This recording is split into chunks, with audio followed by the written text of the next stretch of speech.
Oh, welcome. Screen Fiend fans, welcome, welcome, welcome. Don't forget to support the page. You guys could donate money to the super chat. Hit the super chat button for those who are here live.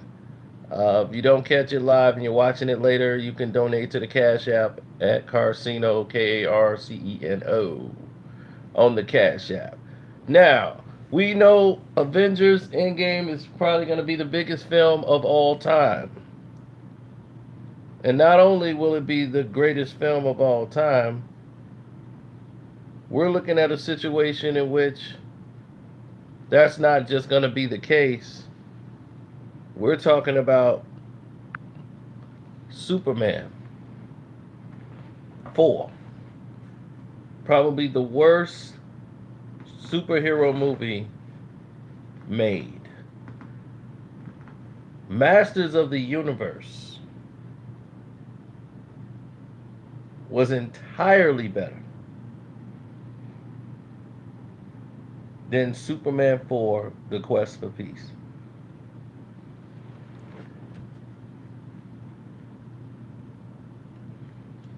After Richard Donner's departure and they had to settle with paying him all this money, the studio turned to another director for part 3. So when they got to part 3, they had a whole new team writing it, and they came up with the supercomputer idea and put Richard Pryor in the movie to make it funny. And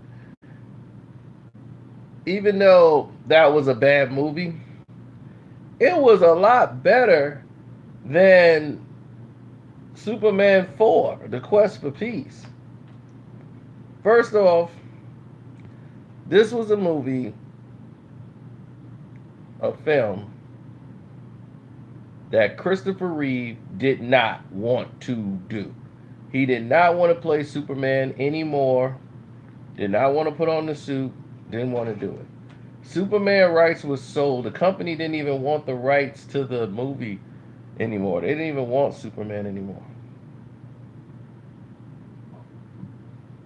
They were like, that's it. We're done with Superman. So,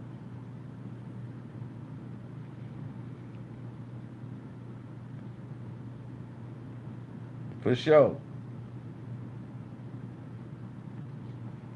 They're like, we're done. No Superman, we're done over here. We don't need Superman. So when the situation presented itself,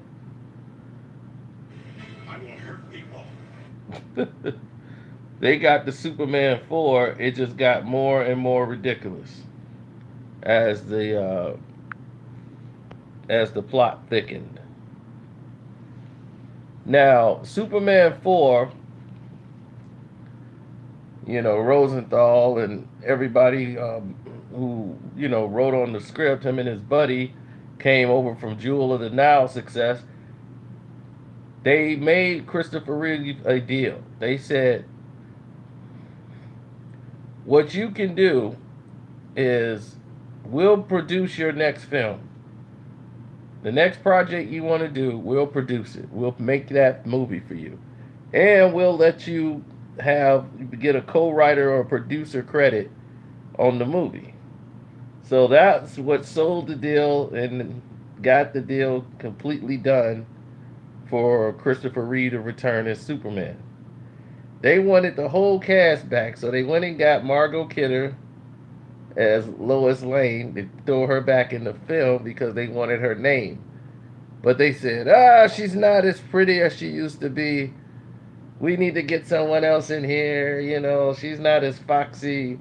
We need a new young foxy face. So they went and grabbed that news model Hemingway, threw her in there, and now they got their cast. They went and paid the old cast back, and the budget for this movie was supposed to be $36 million, which was huge back then. A $36 million Superman film, that's a lot of money. So this was going to be epic.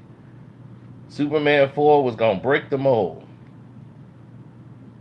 And that's what, you know, the canon people were gonna do. These are the people that messed up Masters of the Universe and everything else. And the studios were so disgusted with Superman, they just dumped it and basically gave it to the canon people.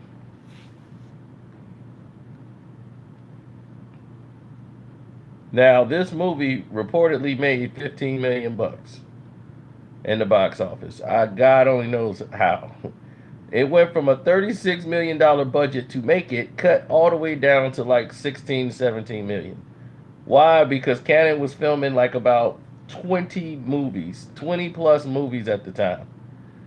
So they had to split that money up and start spending it on other movies. And plus, they did all their thing like on the go. As soon as they finish one movie, they filming another one. They throwing these movies out. As soon as they make another one, they run and make another film. Now, when this script was put together, they tried to write the script around what they wanted it to be: Superman versus a clone of himself. Lex Luthor, who they paid Hackman to come back to reprise his role and get him for the low, low price. John Cryer had just had Pretty in Pink success, so they wanted to try to, use him for fame and get him in there to play the role. So he comes in, does a good job playing a annoying nephew character that was pretty expendable. Then from there, the picture gets really, really weird.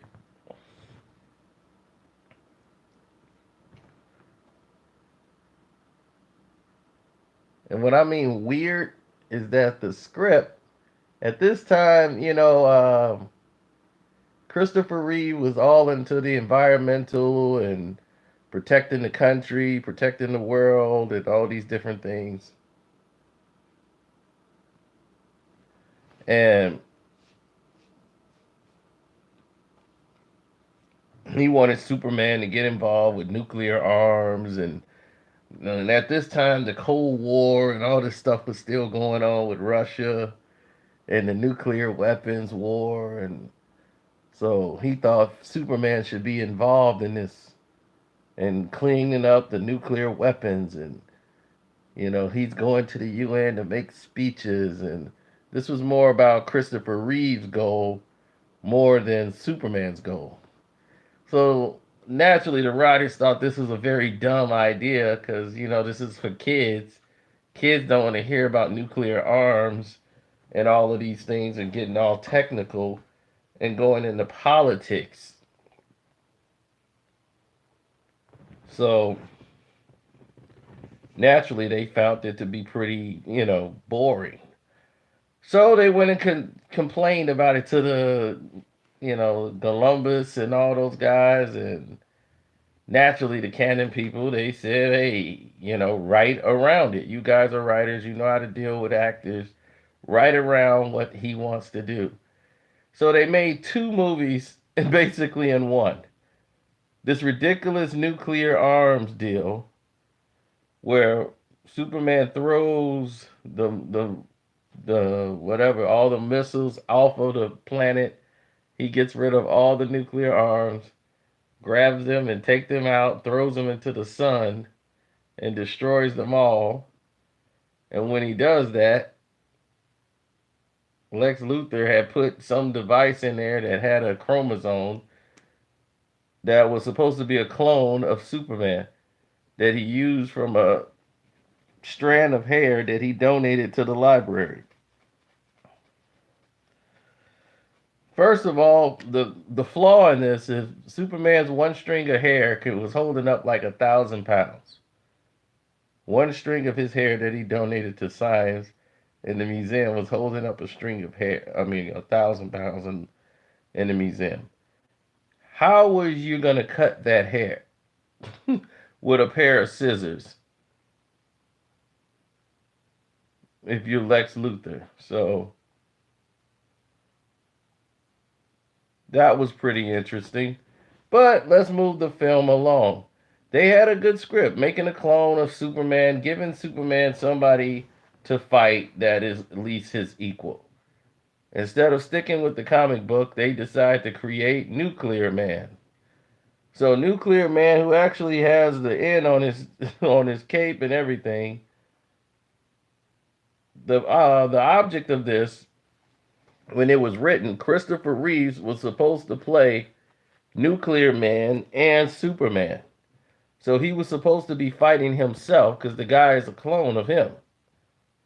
So the character Nuclear Man, who's a clone made of his DNA, was gonna look just like Superman, except for he's gonna be in black and everything else. But they basically did this in Superman 3 when they had Clark Kent step out of the body and had Clark Kent fight Superman, which made no sense. But they've already done that, so that had to get scrapped for the script. And the writers, they didn't know because they never watched Superman 3. So Christopher Reeve had to tell them,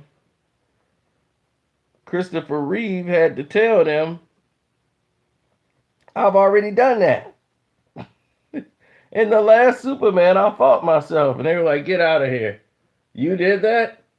So they put on Superman 3, and sure enough, there's a scene where he's fighting himself. And they're like, man, look how they edited it. That's how we were going to do it. The fight scene's almost exactly how we were going to do it.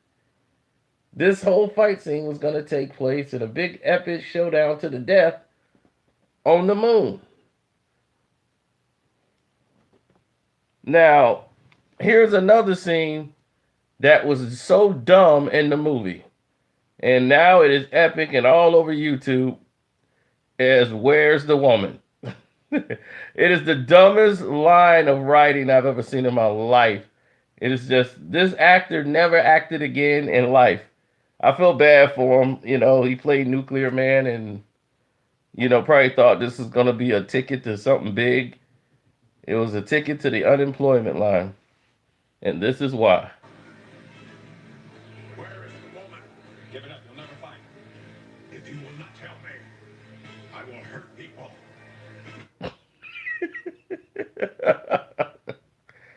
If you not tell me, I will hurt people.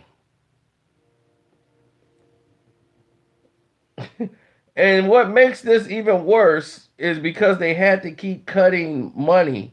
They had no money to make the film. It got more and more ridiculous because what he's talking about doesn't even make sense. Why would you be asking Superman, where's the woman? What woman would you be talking about to Superman? How would he even know? It's because they fast forwarded from the script.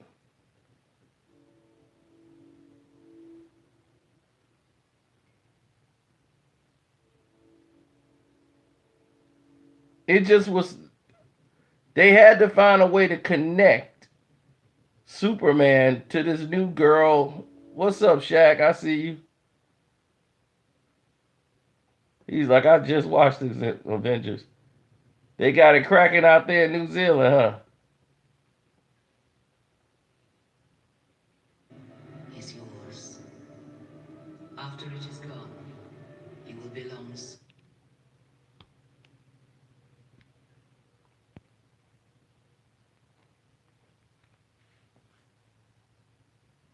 Yeah, Lois was in there, but they thought Lois was, no, the Hemingway girl, not Lois. They were focusing on the new hot model chick because, you know, they felt that Margaret Kidder was not as attractive as she used to be. She had aged and they were trying to keep things new. So she was in the film just for the name, basically. They never really pushed the Superman and Lois relationship in this whole thing. It was barely spoken on, everything. Now, Superman gets injured in a battle with the radioactive Nuclear Man, and all the guy did was scratch him on the neck with his claws, and it drained Superman of his powers. He lost his cape, everything.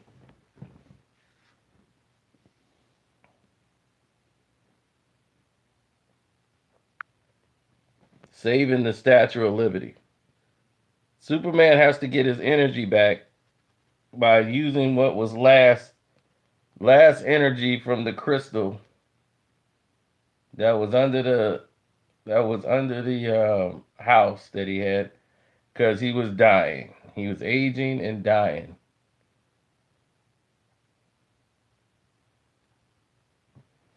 So when Superman comes back, what was supposed to happen is Superman was supposed to protect this new girl, the editor, whatever, from the newspaper, from Nuclear Man. Nuclear Man and Superman gets into a situation where he's supposed to take the woman and hide her somewhere, and he comes looking for the woman. We never get to see that because they didn't have any money to film the actual scene. So when they didn't have the money to shoot the scene, what you got was a ridiculous rendition that made no sense whatsoever.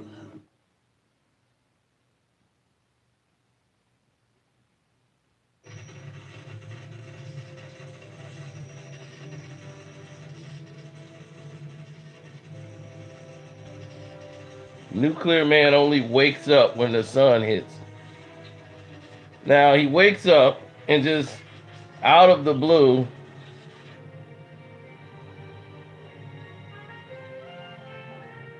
sees this woman, and now he wants this woman just because he saw her in the paper.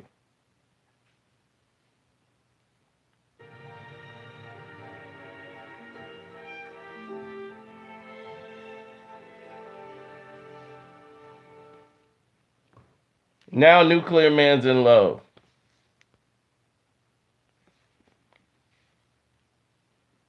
Where's the woman? I mean, really, it was that bad. He comes into town. Where's the woman? Superman automatically knows what he's talking about. How? Why? Poor editing, poor everything.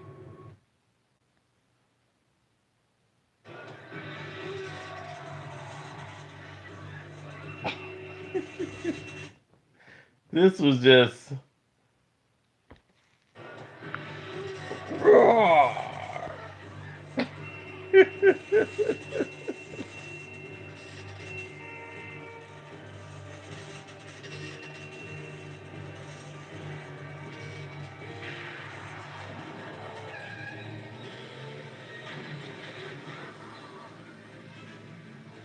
is the woman? Give it up. You'll never find her. If you will not tell me, I will hurt people.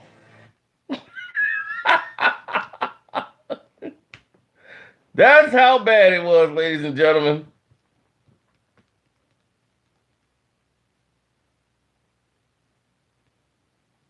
If you not tell me, I will hurt people.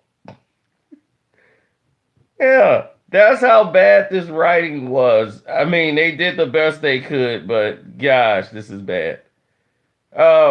Superman, how do you know? This man just picked up a newspaper, saw the woman, flew there, and he's asking you, where's the woman? Why would he be asking you, where's the damn woman? And then you talking about giving up, you never find her. How do you know what the hell he doing? He never had a conversation with nobody.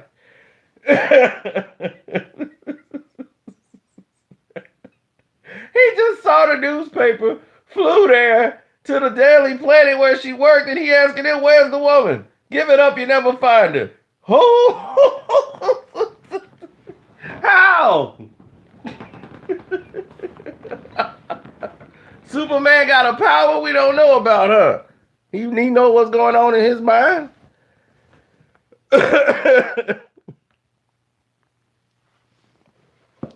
And he just knows to ask Superman about the chick.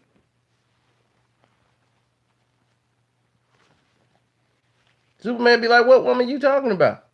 The hell wrong with you? You done took too many roids?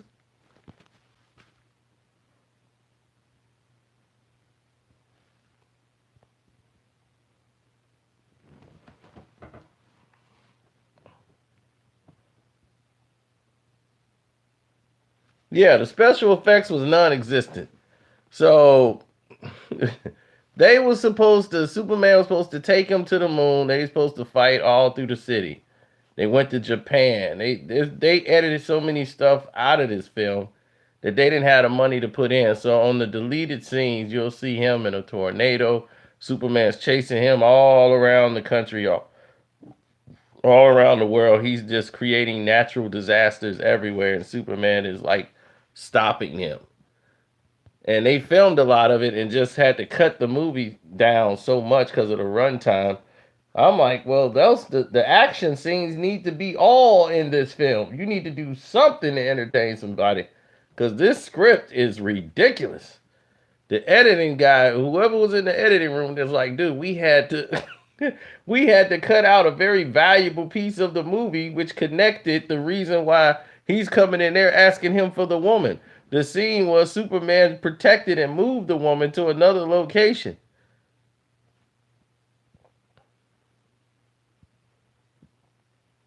So that's how Superman is like, where's the woman? Give it up, you never find her. I'm like, well, that would make more sense, but now it makes zero sense when you get to this exclamation right here. Now, they have a fight on the moon, which is just completely ridiculous.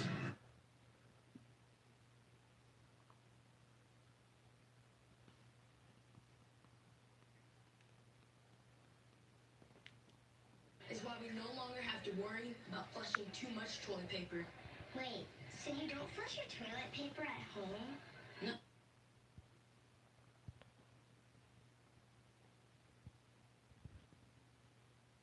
Yeah, it's next to ridiculous.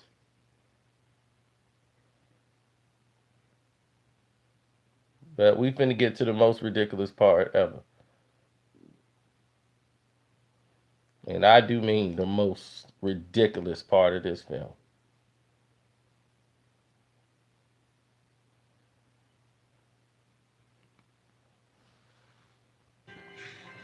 He buries Superman into the moon, right?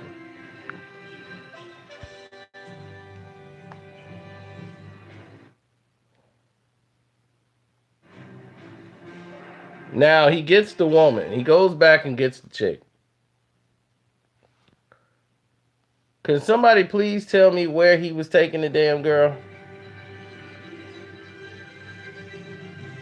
Superman pushes the moon in front of the sun.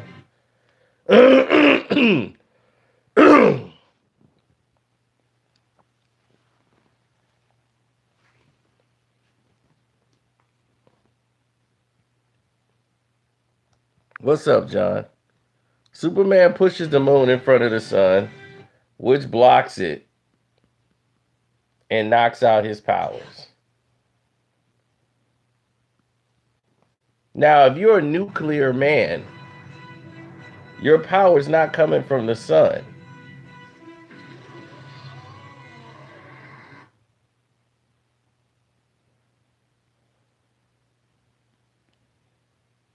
He's mostly solar man than nuclear man.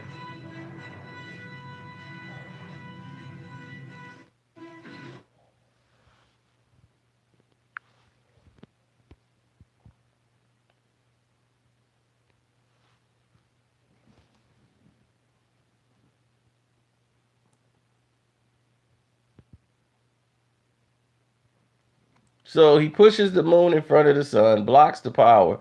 But the crazy thing is, this man just grabbed this woman, flew her into space.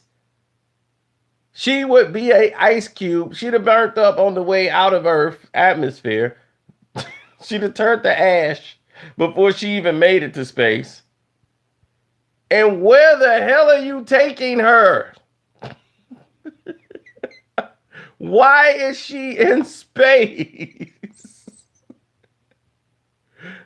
Can somebody, not only there, she's not breathing, she's sitting there like okay, where are we going? And now his power's gone. She just holding on to his arm, like, oh my god. Oh my god, I'm outside of Earth. How did this happen? Superman's gonna take me back to Earth.